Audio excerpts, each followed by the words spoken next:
दिनै बे सेरफांगुरि जौगा कलेजनि जे फैलाव फोथार कनेकेश्वर नार्जारि गावरिखन फोथाराव बेवहाय दुलाराय बर' फरायसा आफादनि खुंगा दारिमिनथि जथुम्माजों लोब्बा लाखिनानै दिनै बेवहाय गावलां मेलनि आफादगिरि जोंहा फंबाय प्रमद बर' लोगोसे दुलाराय बर' फरायसा आफादनि गाहाय नेहाथारि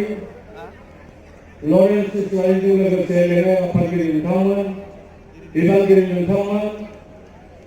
आरो दिनैनि बे मेहेरगोनां बे 52थि जथुम्मायाव लिंहरजानाय जोंहा most respected chief guest ex-Vice Chancellor of Agriculture University Jorhat Mr. Budor Budua and respected दिनै आसाम विधानसभानि अध्यक्ष एबा स्पीकार बावैसो बिथाङा बिबुंथि लाखिलांनाय हितेन्द्रनाथ गस्वामी बे जोंजों बेवहाय बे दुलाराय बर' फरायसा आफादजों लिंहरजानाय गोबां बेवहाय गेदेमा आरो गुबुन गुबुन आफादनि बेवहाय दैदेनगिरि नोंथांमोन अल आसाम ट्राइबेल संघनि गाहाय नेहाथारि सासे गोख्रों मावथि आदित्य खाख्लारिजों लोगोसे जोंहा एनडिएबि प्रग्रेसिभनि आफादगिरि गोविंद बसुमतारी बर' इउथ जास्टिस फरामनि आफादगिरि डक्टर अंजालि दैमारि आरो लोगोसे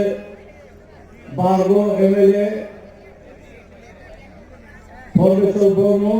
आरो बिटिसिनि एमसिएलए नोंथांमोन आरो बारग' एमसिएलए नोंथांमोन बांजाय आफादनि आफादगिरिजों लोगोसे गाहाय नेहाथारि नोंथां आरो सोद्रोमा नोंथांमोन गुबुन गुबुन आफादनि बेवहाय नुजाफैनो हानाय दिनै जौसाङाव जिरायनाय माखासे दैदेनगिरि नोंथांमोन समाज सिबियारि नोंथांमोन आरो बेवहाय जोङो नुनो मोनदों जे गुबुन गुबुन जायगानिफ्राय जों थान्दै हिसाबै बेवहाय नुजाफैनो हानाय थान्दै लोगो नोंथांमोन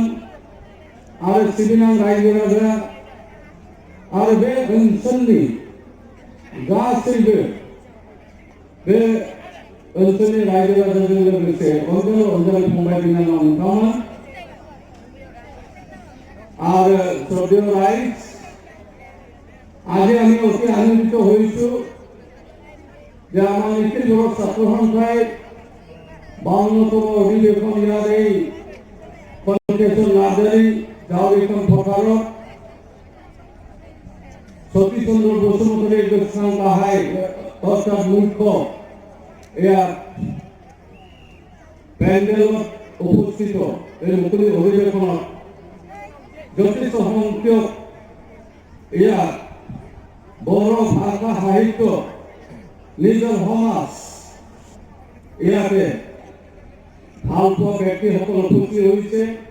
আমাৰ সাংবাদিক বন্ধুসকল ইয়াত উপস্থিত হৈছে বিভিন্ন জাতি গোষ্ঠীৰ মানুহ ইয়াত উপস্থিত হৈছে আজি আমি জানো যে নিখিল বড় ছাত্ৰ সন্থা এবা দুলারায় বড় ফরায়সা আফাদা जोनोम जानायनिफ्राय दिनैसिम जों नुनो मोनदों जे जदिव माने बिथांमोना फरायसानि जौगानायनि थाखाय आरो फरायसाफोरनि डेभेलपमेन्टनि थाखाय फरायसानि जावरिखांनायनि थाखाय एवारनेसनि थाखाय एडुकेसननि थाखाय खामानि मावनायनि थाखाय बिथांमोना जितु बाइबेल एबा कन्स्टिटिउसन दङ जों मिथिनायाव आङो दुलाराय बर' फरायसा आफादाव आङो खामानि मावनो खाबुखौ मोनदोंमोन मोनसे समाव आङो गुवाहाटीनि आफादगिरिमोन आरो बै समाव जों नुनो मोनदों जे जोंखौ बर' फरायसाफोरखौ गुबुन गुबुन इन्स्टिटिउसन एडुकेसनेल इन्स्टिटिउसनाव मुगैयोमोन आरो जोंनि गथ'फ्रा गुवाहाटी बुहुम फरायसालियाव एडमिसन मोनामोन प्रथम कलेजाव एडमिशन मोनामोन इन्जिनियारिं कलेज मेडिकेल कलेजफ्राव सिट मोनामोन आरो मोनब्लाबो माखासे रिजार्भेशननि बे खथाखौ बिथांमोना गुबुन हारिनो दोनखुमानानै बिथांमोना एडमिशन होयोमोन जायनि थाखाय जिगुजौ 1978 आंहा लट अफ एक्सपिरियेन्स दङ आङो बै समाव नुनो मोनदों जे बर' आइजो मास्टार डिग्रियाव सानैल'मोन क'क्राझारनि सासे गसाइगावनि सासे क'क्राझारनि माने सिनायनो मोनामोन आइजोफोरनि सोलोंथायानो माने पस्ट ग्रेजुएटसिम मोनहैयामोन गुबुनानो बुङोमोन जे फिसाजो आरो हिनजावसाफोर लेखा फरायनानै मा जानो नाथाय दिनै नुनो मोनो गुबुन हारियाव जोङो माने आइजोफ्राबो बिराद सोलोंथाइ लानानै दिनै माने दावगादों राजखान्थि खालामदों समाज सिबिदों आइएस एसएस अफिसार जादों इन्जिनियार जादों डक्टर जादों खिन्थु जोंनि गार्जेनफ्रा जोंनि माबाफ्रा साननाया ओरैबायदिमोन बे लेखा फोरोंनानै मा जानो हाबा हरबानो जाबाय रुवाथि दोननानै जानो हाबानो जाबाय बिदिमोन नाथाय बे दा गैला बे जोबोद गोजोनथाव बाथ्रा आरो बेखौ जावरिखांनायजों गथ'फ्रा उपेन्द्रनाथ ब्रह्म जेब्लानाखि रिभारास बरलेण्ड मुभमेन्ट खालामो 1987 मायथाइनिफ्राय आरो बिनि सिगाङाव मोनसे जावरिखांनाय लाबोयो दुलाराय बर' फरायसा आफादा एभारएन्डिं अर्गानाइजेसन बेयो माने एकेबारे जों नुनायाव माने नट अनलि स्टुडेन्ट बर' हारिखौ जावरिखांनायाव बिथांमोना बाहागो लाबोदों आरो बिथांमोनहा जिथुनाखि संबिजिर दङ बे संबिजिरनि आलादायैबो बिथांमोनहा अनेक खामानि मावनो गोनां जादों दिनै बर' साहित्य सभाया 1952 मायथाइनिफ्राय जुजि जों 1963 मायथाइनिफ्राय जोङो बर' बिजोंखौ मोनदों बर' बिजोंखौ मोननानै जोङो दासिमबो बे रावा माने मोनब्रै इउनिभार्सिटि बुहुम फरायसालियाव बियो बर' डिपार्टमेन्ट खुलिनायनि खाबुखौ मोनदों आरो भारत सरकारनि 80 फारियाव जोङो सोसननायनि चान्सखौ मोनदों आरो बे रावा 1980 मायथाइनिफ्राय वान अफ द एसेन्शियेल अफिसियेल लेंगुवेज हिसाबै डिजाइन हेरिटेज ससाइटिया बे सम चिफ मिनिस्टार थानाय समावनो जों मोनदोंमोन नाथाय जोङो इउनिलिटारेलि जों बाहायनायखौ नुवा आरो बे 2004 निफ्राय बियो one of the official language Indian official language one of the out of 24 Indian language बर'आबो मोनसे लेंगुवेज मोनसे राव जाहैबाय रिकगनाइज राव जाहैबाय बे रावखौ जों दासिमबो नेशनेल लेभेलनि नोंथांमोना नुनो मोनो अल इन्डिया निउज विं दूरदर्शन केन्द्र निउज विं रिजार्भनि थाखायाव बा अन्यान्य माबायाव दासिमबो बिथांमोना लिरनायनि थाखाय रिलाक्टेन्ट इच्छा गैया बिथांमोना बेखौबो जोङो सोमावसारनो गोनां जादों दिनै बर' हारिया खुनु सोरखौबा येस मेडाम येस सार होननानै जों मोनाखै आन्दलन सोमावसारनाय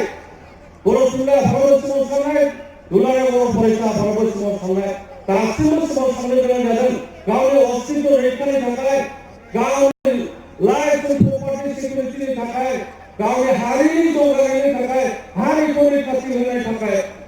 खालि आन्दलन खालामनो गोनां जादों बे जोबोद दुखु गोनां बाथ्रा दानि ग्लबेलाइज मुगायाव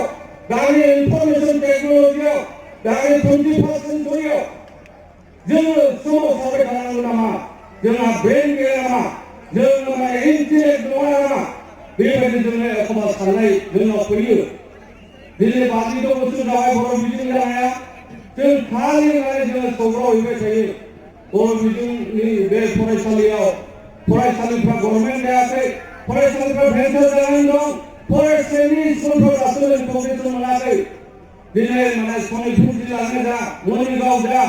बा चिरां डिस्ट्रिक्टनि माखासे एरिया बा नोङो गलाघाट जिल्लायावनो जा धेमाजि जरायाव जा फरायसालिनि आरो बाउन्डारि इन्टारनेसनेल बाउन्डारि स्कुलफ्रा दासिमबो बे फरायसालियाव थानाय स्कुलफ्रा दासिमबो गभर्नमेन्ट जायाखै आरो फारसेथिं गभर्नमेन्ट स्कुलाव दिनै फरायसानि सानखोआ खमायलांदों मानो खमायलांखो गभर्नमेन्टनि माखासे पलिसि गभर्नमेन्टनि माखासे माबायाव जोङो दा सौग्रावनो गोनां जादों रायजो राजाया हयथ' बहुतआनो मिथिया जोंनि फोरोंगिरि बिथांमोना मिथियो जायफोर SMCनि मेम्बार मिथियो जायफोर इन्सपेक्टर DO बिथांमोना मिथियो जायफोर पलिटिकेल नेता बिसोर मिथियो जायफोर दैदेनगिरि बिथांमोना मिथियो किन्तु बहुतानो सोंहरो मानो स्कुलाव सासेल' फोरोंगिरि जाखो मानो जिअ टिचार जाखो मानो टिचार गैया मानो साइन्स टिचार गैया मा गैया दा बेफोरनि माबायाव जों नुनो मोनदों जे रिपर्टआ गोरोन्थि रिपर्ट थांबाय थायो बेनिखायनो जोङो मा खालामदोंमोन BTC रिजनाव थांनाय बोसोराव जोङो टिचार एवारनेस लादों टिचार एवारनेस लानानै जोङो BTCनि एजुकेसन डाइरेक्टरखौ बुंदों जे जेसेबांनाखि BTC मोनब्रै जिल्लायाव बर' बिजोंनि स्कुलफोर दङ LPनिफ्राय हाई स्कुलसिम इउनिभार्सिटिसिम सेन्ट्रेल स्कुलसिम DEI गासिबो बे लिस्टखौ जोंनो हो जोंनि पजिसन स्टेटास पजिसनखौ हो बेनिफ्राय जों मोनबाय नुबाय मा खालामनाव बिदि जादों दा बेनिखायनो जों सुस्रांनो थाखाय आसाम गभर्नमेन्टखौ बुंदों आसाम गभर्नमेन्ट दानि सोलोंथाइ बिफाननि मन्थ्रिखौ बुंदों बिनि सिगाङावनो जोङो सोलोंथाइ बिफाननि मन्थ्रि हिमन्त बिश्व शर्माजों हाई लेभेल डिसकासन खालामदों दुलाराय बर' फरायसा आफादा चिफ सेक्रेटारिखौ हमदों एडुकेसन मिनिस्टारखौ हमदों बिथांमोना बर'लेण्ड मुभमेन्ट खालामदोंब्लाबो नाथाय सोलोंथाइनि बेलायाव कमप्रमाइज खालामाखै क्वालिटि एडुकेसनाव कमप्रमाइज खालामाखै दासिमबो बिथांमोनहा एवारनेस प्रग्रामखौ लाबाय थायो सानै भाइस प्रेसिडेन्टआ गिदिंबाय थायो जोंहा जेनेरेल सेक्रेटारि गिदिंबाय थायो आफादगिरिजों लोगोसे माखासे मावथि बिथांमोनहा एडुकेसन सेक्रेटारि बिथांमोनहा गिदिंबाय थायो क्वालिटि एडुकेसननि खोथा बुङो दानि बे कम्पिटिटिभ मुगायाव दानि ग्लबेलाइजेसन मुगायाव जों जुदि गुबुन हारि बायदि जों दावगानो हायाबा जों जुदि उनफिननानै थानो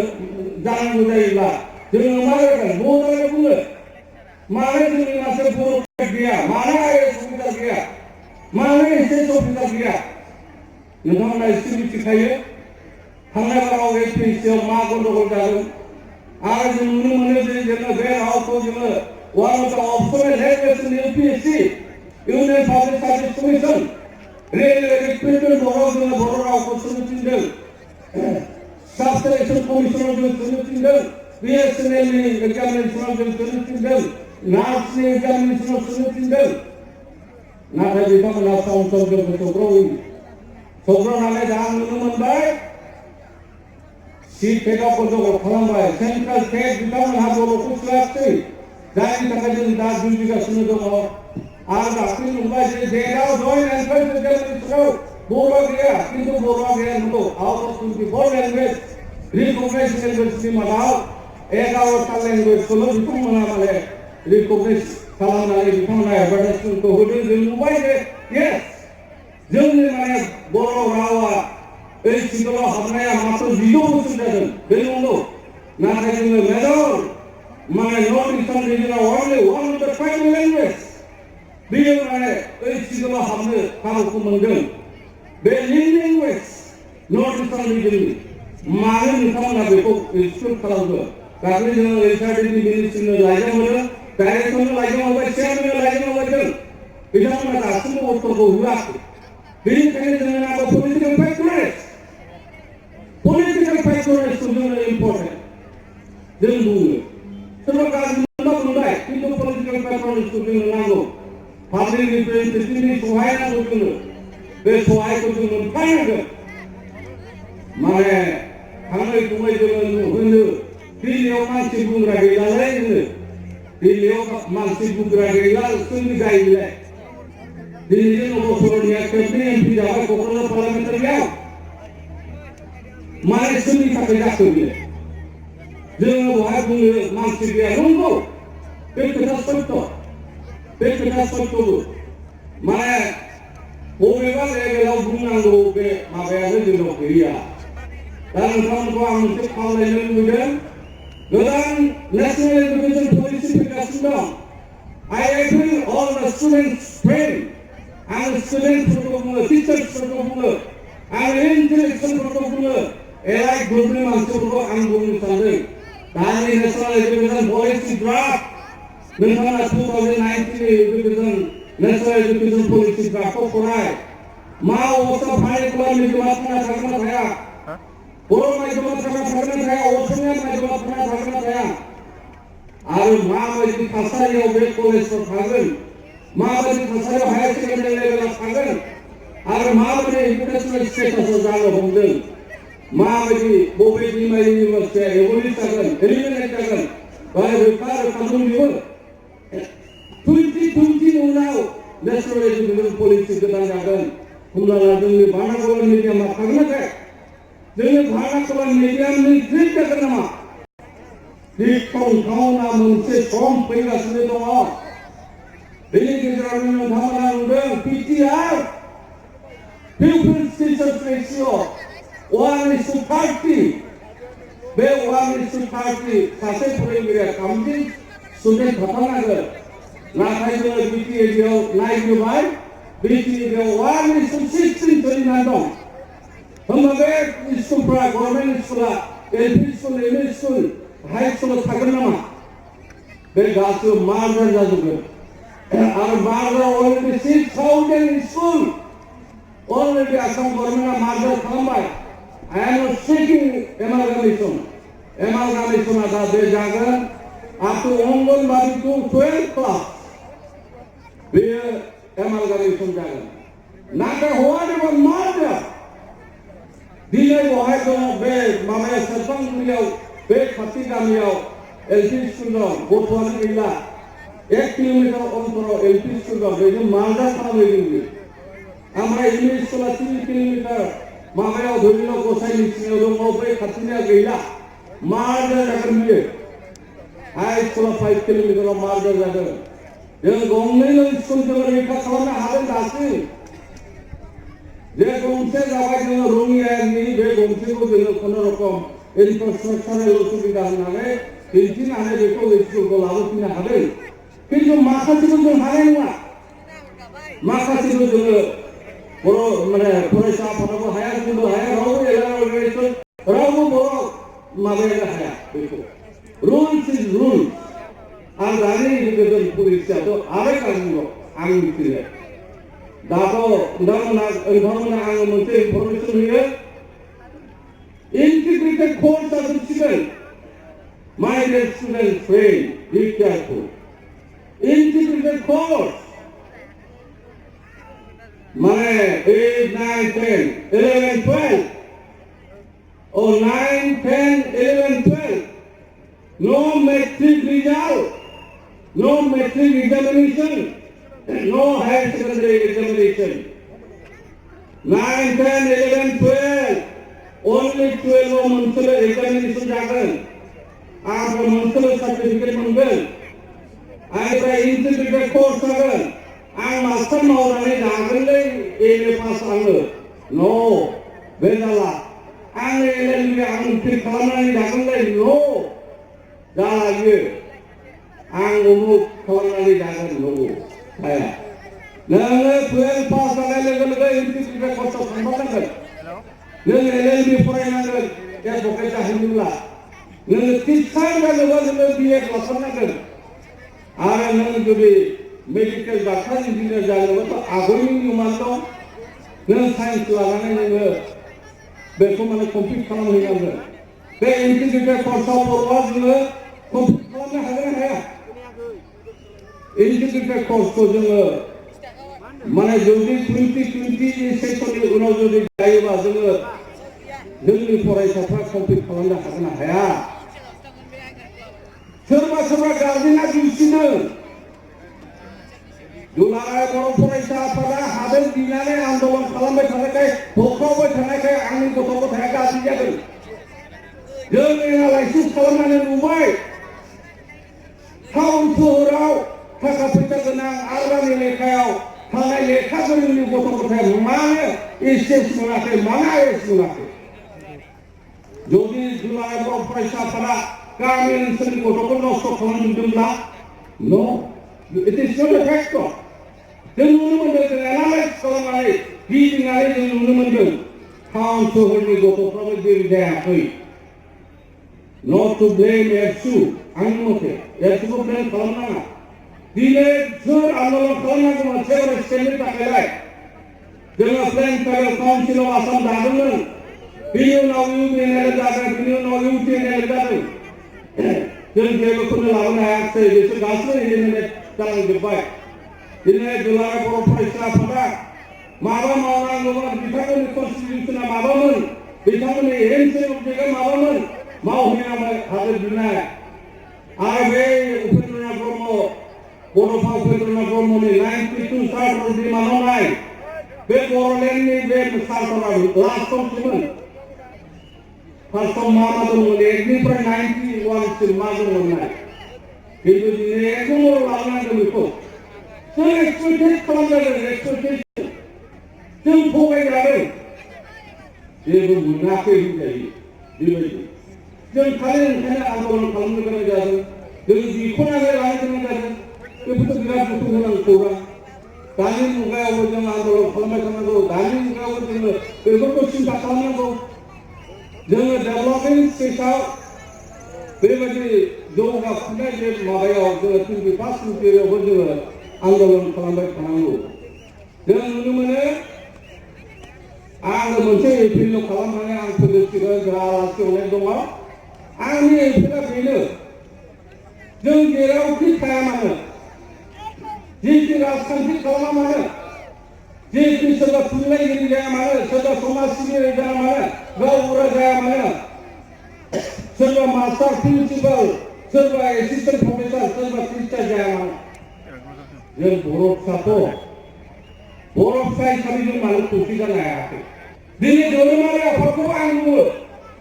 बिथांमोनाबो गावलागावनि गावदों मानो गावदों जोंनाव नुनो मोनदों दा स्पिरिचुवेल नलेजनि अभाब एकाडेमिक IABA अनेक ओंखारदों नाथाय स्पिरिचुवेल नलेज आध्यात्मिक नलेजनि बे अभाब खथिदों जों नुनो मोनदों नंगौ बाथौआरिफ्रा बाथौ फुजिदों ब्रह्मआरिफ्रा जग्य होदों सोरबा ख्रिस्टाना माने माबादों गिर्जायाव थांदों सोरबा उनकुला माबा खालामदों सोरबा सायर'आरि माबा खालामदों इमान धोरोम खांखो जाथिना बियो एकेबारे थोफ्रा धोरोमखौ आं बेबायदिसो रागा जोङो एखमबा माने जों नुनायाव जोङो बिराद सोंथिनो नांदों आरो जे दिनै गावला गावलि जों बर' फिसा हिसाबै जोङो थांनानै थाया नोंनि फिलसफिया जेखि जाया मानो आङो जायखौ गोथाव मोनो आं बेखौसो जागोन नोंथाङा जाया बे खोथा अन्य खिन्थु जोङो बर' फिसा हिसाबै दिनै नाथुर जादों दैफोर जादों माबा जादों जों हटेलाव ओंखाम जायामोन जगेन बसुमतारी बारे बुंदों शिलंआव थांबा बिथांमोना बरपेटायाव ओंखाम जागोन हटेलाव तासनि फैदों होननानै हेन टेन दासिमबो जों जुदि दानि मुगायाव जुदि सुथुर गैयाबा जों जुदि बर' फिसा हिसाबै थांनानै थानो हायाब्ला दिनैनो जे दुलाराय बर' फरायसा आफादा जे डायलगफोरखौ लिरदों बे जे बुंनाय महात्मा गान्धी माने जोंना ब्रजेन्द्र कुमार ब्रह्म सार बेनिफ्राय उपेन्द्र ब्रह्म बेनिफ्राय नेलसन मेन्डेला बे लिरनायनि माबाया मा व्हाट इज द मिनिं फरायदोंना फराया बहुतानो फराया सानसेखालि आंखौ सोंबाय सासे मानसिया माने थांनाय बोसोराव सारा गहपुराव थांगासिनो नामाब्रा इमान साइकेल सलायनो मोजां जाथारदोंनो बिराद मानसि जादोंनो होनो सारखौथ' नुवाखिसै जाबाय है आं लोमजाना थाङाखिसैलै होनबा आं बे आफादगिरि जानानै दं मिथिया बे मानसिया खालामनो गैया आरो बे मानसिया master degree holder he is a banking officer बे पेपार फरायगोन ना फरायाबा मिथिया जुदि प्रमद बर'आ आबसुनि प्रेसिडेन्ट होननानै जे हयथ' मिथियाबो जानो हागौ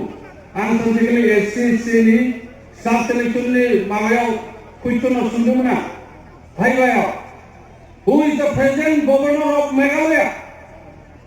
बे गथ'आ होनदों RS मोसाहारि न' बुंफिन RS मोसाहारिखौ बुंदों बियो हायाखिसै बेनिफ्राय who is the present chief minister of Sikkim हायाखिसै then who is the present president of ABSU होननानैसो बुंबाय उरखावगोरा ब्रह्म दे जाबाय दे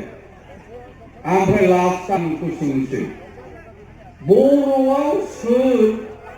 लिरगिरिया आं लेखानि नामखौ बुङाखै सोर लिरगिरिया पद्मश्री बान्था मोनजेना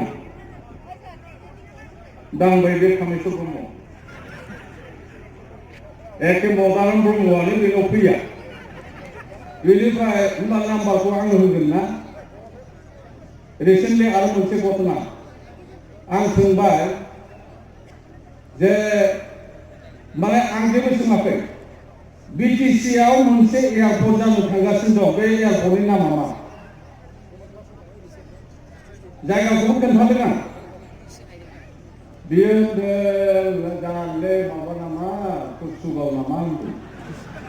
ठीक আছে नोंथांमोननि सोरखौबो कुसुगाव एयारपर्ट बे खोनादों सोरनिफ्रायबा बे जे रुपसियाव जागोन बेखौ खोनादोंमोन खिन्थु कुसुगाव होनदों बियो बेनो नाम्बार होआखिसै जाय हक बिदि जानो नाङा नलेज माने नलेज इज पावार होनदों गुबुन हारिया नलेज इज पावार जाय नलेज बिगुर बे पावार पावार गोनां नलेज ओमफ्राय साइन्स इज द सिस्टेमेटिक नलेज साइन्स इज द सिस्टेमेटिक नलेज दिनै गथ'फ्रा बहुता बेखौ हाया ओंखायनो आरो आं बुंबाय मोनसेल' खोथा बुंनोसै लास्ट दानि स्टुडेन्ट माइ फ्रेन्ड गार्जेनखौबो आं बुङो गथ'फोरखौ दानि समाजनि थासारिया मोजां नङा गथ'फोरखौ स्कुल कलेजाव हरदों होननानै थाखा मेरला दं होननानै नोङो हस्टेलाव दोनदों बबावबा दोनदों खिन्थु बि केयारफुल समाजनि बे थासारिया मोजां नङा जेरावखि जाया माने मेट्रिकआव स्टारमोन डिस्टिंसनमोन सेट खालाम इट डाज नट मेटार बे गथ'आ मिसलिड जानांगौबा बेसे बिमा बिफाया बिराद माने सिन्था दा गार्जेना आंबो सिन्था सब गार्जेनानो मोदै गगासिनो दं आंनि गथ'आ स्टार मोनदोंमोन बे गथ'आ मानो बिदि जाहैखो बयबो मोदै गदों बेखौ मा सानो आङो कार्स अफ द ग्लबेलाइजेसन बिसायनि अभिहाब सानो आरो बे फारसे बे कलिनिबो एक्टिं दङ बहा मालाबानो बियो कलिया कलकिनो हेन्ड अभार खालामाखै चार्ज आं बिदिबो सानदों जायनि थाखाय गार्जेन मानिया बिमा बिफा मानिया जायनि थाखाय जेष्ठ मानसिखौ मानिया लिडारखौ मानिया वाइ आइजोफोरखौ आं बुङो नोंथांमोनहा आध्यात्मिक माबाखौ जों जे साखि बन्ति सावो सोरबा जे फुजा होयो माबा होयो बेखौ इयं जेनेरेसन उन जोलै बा गावनि गथ' गथायखौबो खोन्थानांगौ फोरोंनांगौ जायनि थाखाय दिनै ख्रिस्टान मिशनारिफ्रा मानो गोजौआव थांदों ख्रिस्टान मिशनारिफ्रा प्रत्येक सानडेआव गिर्जायाव थांनानै मा एडुकेसन होयो बिथांमोना मिज'रामाव थांबा नुगोन मिज'रामाव दिनै बिराद एडुकेटेड केरालायाव दिनै बिराद एडुकेटेड जों नुदों जे बिथांमोनहा माने बिराद काउन्सिलिं होयो गथ'फोरखौ फादारफोर काउन्सिलिं होयो बिशपफोर थांना काउन्सिलिं होयो खिन्थु जोंनाथ' होआ एखमबा आरो गुरुत्व गैया बेबायदि जानो नाङा आरोखि दा बेनिखायनो आं सानो जे जिमान डायबेटिस जादों हाइ प्रेसार जादों गासिबो बे गथ' गथायनि प्रब्लेमाव जादों बायदि आं सानो नंगौना जोंबो जादों बे जानो नाङा समाजाव दाख्लै सासे मानसिया आंनो फन हरदोंमोन बबेबा चिरां डिस्ट्रिक्टआव मेला जादोंमोन ओमफ्राय बे मेलायाव ओरैबायदि जादों आंनो मानो हरखो आं थुनलाइ आफादनि आफादगिरि आं मा खालामनो हागौ जे बहाय माने जुवा माबा जौबो अफेन्सिभ खालामदोंनो जुवा गेलेदोंनो उमुक गेलेदोंनो तुमुक गेलेदोंनो आरो आइजोफ्रानो लिग लाला जोबथारदोंनो होनदों आंथ' जाम्बा बायदि सिरि थाबाय आंथ' मिथियो गतिके बे इनफरमेसनखौ सोर खालामदों गावनो गाव जुदि समाजनि मानसिफ्रा जुदि सांग्रां जायाबा समाज दङ मोनसे सांग्रां जायाबा सोर बेखौ माने माबागोन बेनिखायनो जोंनो एडुकेसन मास क्वालिटी अफ एडुकेसन मास जेराव दुलाराय बर' फरायसा आफादा जावरियो जेरावबो मिथिङाव बुंबाय थादों क्वालिटी अफ एडुकेसननि खोथा मास भेरि इम्पर्टेन्ट दिनै बिटि एरियायाव मेडिकेल कलेज जानो थांगासिनो दं CIT जाबाय इउनिभार्सिटि जाबाय क'क्राझार गभर्नमेन्ट कलेज जाबाय बेबायदिनो दा एग्रिकालचार कलेज जानो थांगासिनो दं ट्राइबेल इउनिभार्सिटि जानो थांगासिनो दं उमुक जाना थांगासिनो दङ नोङो हायार एडुकेसननि इनस्टिटिउसन थामालाय मा जानो नों जुदि क्वालिटि अफ एडुकेसन होनो हाया बेनिखायनो आं जोबनायाव दिनै दुलाराय बर' फरायसाफोरा माखासे एजेन्डा लादों आं बे एजेन्डाखौ माने मोजां मोनदों बिथांमोनहा माने केरियार काउन्सिलिंबो खालामबाय गासिनो दङ आन्दलनाथ' दङ किन्तु केरियार काउन्सिलिं बिथांमोनहा खालामगासिनो दङ स्टुडेन्ट ओरिएन्टेसन माबागासिनो दङ टिचारफोरखौबो एवारनेसआव लाबोदों बिथांमोनहा आरो जोंबो बर' थुनलाइ आफादा जेसेबां हायो जों इसेबां माबादों जों गभर्नमेन्टजों फाइट खालामदों जों बिटिसिजों रायज्लायदों जोंहा माने माखासे खामानि मावनो दङ जों समाजनि माने खामानि मावग्रा हिसाबै जों नुदों बे उसुबिदा ओरै थाङोबा जोङो पलिटिकेल लाइनाव सौग्रावहैयो ओरै थांबा बेयाव सौग्रावहैयो बिदि जाबाय दं बेनिखायनो आङो गासिबो रायजो राजाखौ आङो खावलायो जोङो बर' फिसा हिसाबै खौसे जानांगौ बर' फिसा हिसाबै जोङो स्टेन्ड लानांगौ जोङो माने गाख्रेबजानाय हारि हिसाबै जोङो दासो दावगाफुदों जोङो माने गुबुन हारिजों नाख्रेबजानाय जों नासयजानाय बे माबाया जाहाथे थाया जोङो आब्रुथि गोनां समाज जानो हायो आब्रुथि गोनां जोङो लेखा गोरों एलाइट गुबुन मानसि जानो हायो जोङो गुबुन हारिजों कम्पिट खालामनो हायो गुबुन हारिजों जोङो जाहाथे सत्यम शिवम सुन्दरम बे लामाजों जों थांनो हायो बेखिनिखौ आं खावलायबाय आरो दुलाराय बर' फरायसा आफादनि बे दिनैनि 52थि जथुम्मायाव आंखौ फंनैसो बुंनो थाखाय बेवहाय हांख्रायनायनि थाखाय बांजाय आफाद आरो दुलाराय बर' फरायसा आफादनि आफादगिरि नेहाथारि आरो गासिबो बिबानगिरि बिथांमोनखौ आंनि गोसो गोरबोनि साबायखर बावबाय आरो बे हालामनि गासिबो रायजो राजानिसिम आंनि गोसो गोरबोनि फैगौ ख्रिस्टमासखौ फैगौ साननैल'सै ख्रिस्टमासनिबो आङो गाहाम हामलायथि हरबाय आरो फैगौ इंराजि 2020 मायथाइया जाहाथे जोंनि गेजेराव गोजोन खौसेथि थासारि अनलायनाय ब्रादारहुड जोंनि गेजेराव फैयो बेखिनिखौनो भातृत्व बोध जाहाथे फैयो बेखिनिखौ आङो आसा फारिनानै जाहाथे आनान गसाया जोंखौ बोर सारस्रि हरो जाहाथे जों मोजाङै मोजां माने जोङो सोलिलांनो हायो मोजाङै मोजां जों दावबायलांनो हायो मोजाङै मोजां जों सानलायलायनो हायो बेखिनिखौ आं आसा फारिबाय जे आफा इसोरा जोंनो बोर हरथों बे गोदान बोसोरनिफ्राय जोङो जाहाथे मोजां खामानि मावनो थाखाय आगान सुरनो हायो बेखिनिखौनो आङो फंनैसो बुंनानै आङो नोंथांमोननिसिम गासैनिबो गोसो गोरबोनि साबायखरखौ फिन बावहरनानै आंनि सुंद' बिबुंथिखौ एसेयावनो फोजोबबाय।